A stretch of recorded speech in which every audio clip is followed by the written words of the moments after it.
everyone, welcome back to my channel. Apa kabar semuanya? Di sini di Malaysia sekarang lagi lockdown total. Pandemi ini benar-benar menyusahkan semua orang dan semua orang harus bekerja dari rumah dan sebagian orang nggak punya kerja dan benar-benar sangat susah ya hidup seperti ini. Jadi mudah-mudahan kita berdoa semuanya ya, pandemi ini akan segera berlalu dan semua bisa kembali normal, semua bisa hidup dengan normal, bekerja dengan normal, pergi kemana-mana. Di sini semua nggak bisa kemana-mana, jadi kita tuh hanya bisa keluar dalam radius 10 km dan itu juga hanya untuk membeli barang-barang keperluan makan, keperluan emergency kayak sakit, obat atau apa gitu.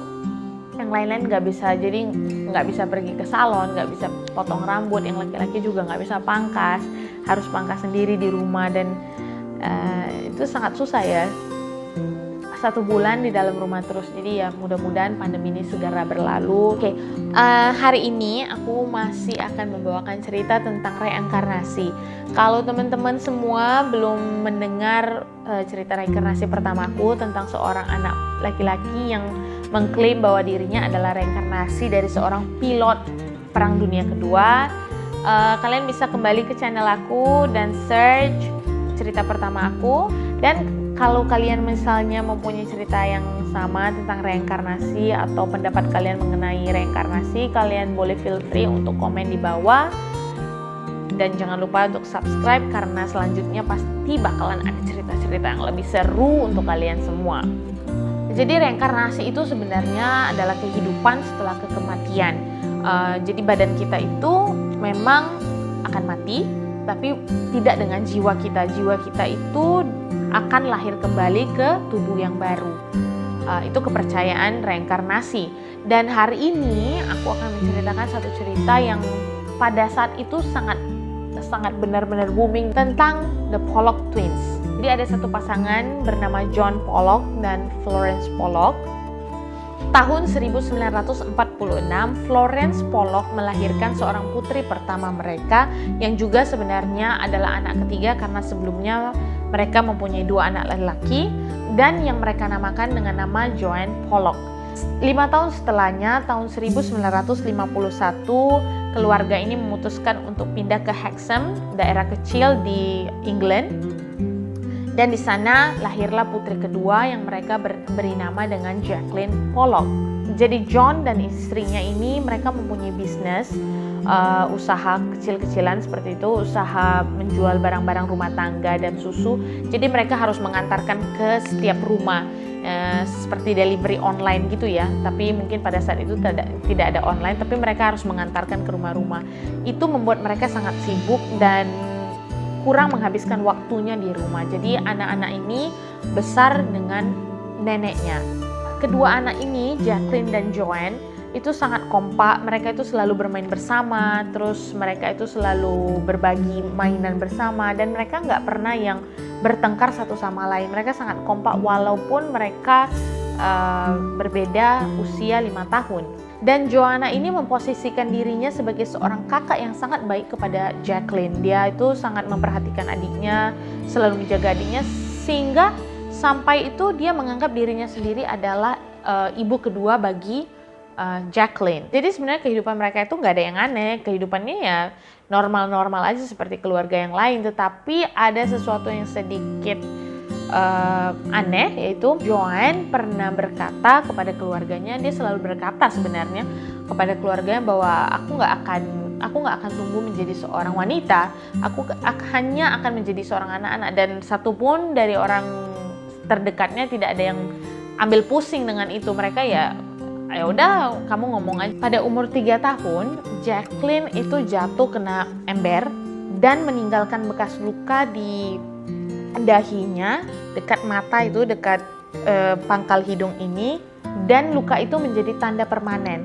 Dan juga dia mempunyai tanda lahir di pinggang sebelah kiri. Pada bulan Mei tahun 1957, sesuatu yang tragis terjadi kepada mereka. Jadi mereka ini setiap hari minggunya itu selalu pergi ke gereja. Mereka akan berjalan menuju gereja mereka. Pada hari itu Jacqueline dan Joanne dan satu temannya lagi yang bernama Anthony sedang berjalan. Mereka pada saat itu masih berumur 11 tahun, 6 tahun, dan Anthony berumur 9 tahun. Mereka sedang berjalan menuju ke gereja. Dan tiba-tiba ada satu mobil yang menabrak mereka dengan begitu kencangnya sehingga mereka terlempar. Dan yang paling sedih yaitu mereka berdua meninggal pada saat itu juga, dan Anthony meninggal pada saat perjalanan menuju rumah sakit. Pengemudi ini adalah seorang wanita yang sebenarnya dia memutuskan untuk bunuh diri. Tetapi dia juga sengaja untuk menabrak anak-anak ini karena pada saat itu dia berkata bahwa dia sedang mengonsumsi aspirin, tapi nggak mungkin hanya aspirin, mungkin lebih dari itu ya. Dan juga dia baru saja kalah dalam hak asuh anak. Jadi karena dia kalah dalam hak asuh anak, dia berpikir kalau aku nggak punya anak, orang lain juga nggak boleh punya anak. Dan menurut aku tuh sangat-sangat kejam, benar-benar nggak manusiawi gitu ya.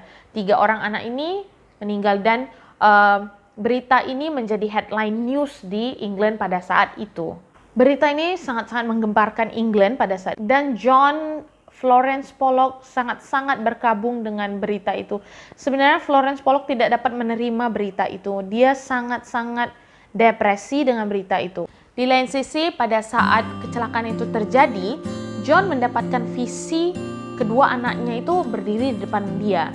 Dan juga ketika dia pergi ke ruangan atas, ruangan anak-anak itu, dia bisa merasakan kehadiran mereka. Jadi dia suka menghabiskan waktu di situ untuk bisa mengkoneksikan dirinya dengan anak-anaknya.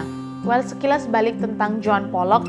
John Pollock ini dilahirkan pada tahun 1920 di Bristol, dan dia lahir di keluarga Kristen yang ketat, dan dia dibesarkan di Church of England, dan akhirnya dia berpindah ke Katolik. Tetapi walaupun dia adalah seorang Kristen, dia sangat percaya dengan proses reinkarnasi. Karena pada saat dia berumur 9 tahun, dia pernah membaca sebuah buku tentang reinkarnasi dan mengubah mindset dia bahwa reinkarnasi itu ada. Dan juga dia berkata, dia sering berdoa kepada Tuhan agar menunjukkan dia bukti dari reinkarnasi itu ada, agar dia dapat membuktikan bahwa dirinya benar dan pendeta itu salah. Karena dalam Kristen tidak ada yang namanya reinkarnasi. Tapi dia juga berpikir mungkin kematian anakku adalah hukuman dari Tuhan karena aku mempercayai reinkarnasi. Tapi di satu sisi dia juga percaya bahwa anak-anak ini akan terlahir kembali sebagai kembar di keluarga mereka.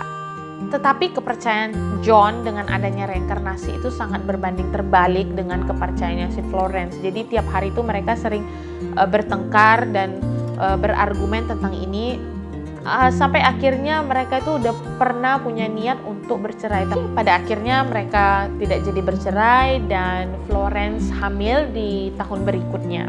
Ketika Florence hamil, John sangat percaya bahwa anak-anaknya akan bereinkarnasi sebagai kembar di kehidupan ini.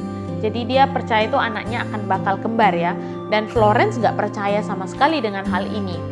Dan ketika mereka pergi check up ke dokter, dokter sudah memastikan bahwa kehamilan ini adalah kehamilan singular, yaitu kehamilan tunggal, berdasarkan pemeriksaan detak jantung dan riwayat sebelumnya mereka nggak punya kembar dalam keluarga. Tetapi John sangat percaya bahwa akan terlahir sebagai kembar. Dan shocking news, Florence melahirkan 2 bayi kembar pada 4 Oktober tahun 1958. Semua orang menjadi shock kecuali John, karena John mempunyai kepercayaan itu sebelumnya. Dan orang tua mereka menamai bayi ini Jillian dan Jennifer. Dan Jennifer mempunyai tanda lahir di dahi sama seperti tanda luka yang dimiliki oleh Joanna. Dan juga Jennifer mempunyai tanda lahir di pinggul sebelah kiri sama dengan Joanna. Ketika mereka berusia 3 tahun, hal-hal aneh mulai muncul. Seperti pada saat mereka berumur 3 tahun, mereka tahu bahwa ada satu kotak mainan yang disimpan di ruangan atas oleh orang tuanya yang sebenarnya mainan itu tidak pernah diceritakan karena mainan itu milik dari kakak-kakaknya. Jadi mainan itu nggak pernah dibongkar, tapi mereka tahu ada. Ketika orang tuanya membawa mainan itu dan membukanya di hadapan mereka, mereka tuh langsung tahu ini mainan aku, ini mainan kamu, ini mainan aku. Dan mereka nggak pernah fighting over it. Mereka nggak pernah yang bertengkar, oh ini aku punya, enggak ini aku punya. Dan mereka tahu ini punya siapa, ini punya siapa. Suatu ketika Florence Pollock, ibunya, pernah menguping bagaimana mereka menceritakan details dari kecelakaan yang terjadi pada kakak-kakaknya. Sebenarnya mereka sih nggak tahu mereka punya kakak dan kakaknya itu meninggal di eksiden. Mereka nggak tahu karena orang tuanya tidak pernah memberitahukan mereka. Tapi mereka bercerita tentang detail dari kecelakaan tersebut. Jillian memegang kepalanya Jennifer, terus dia bilang, lihat darah itu mengalir dari matamu.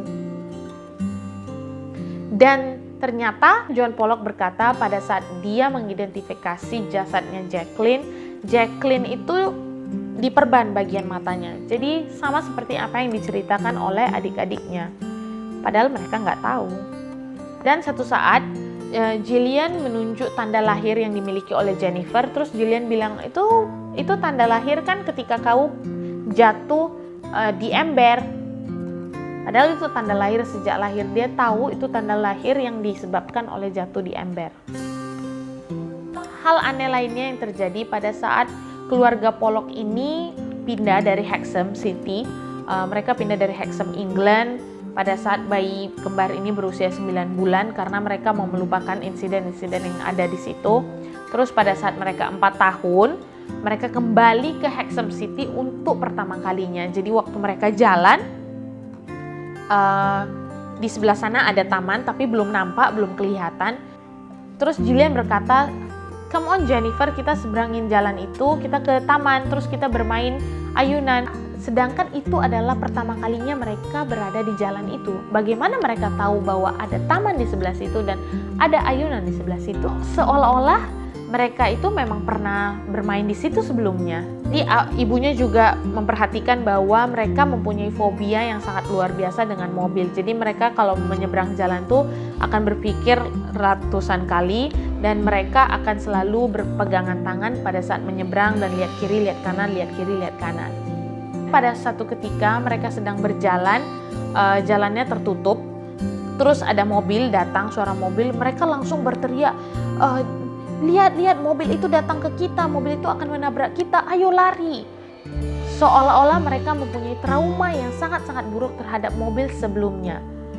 Jadi menurut kalian kira-kira gimana? Apakah ini benar-benar reinkarnasi atau hanya kejadian yang terjadi secara tidak sengaja?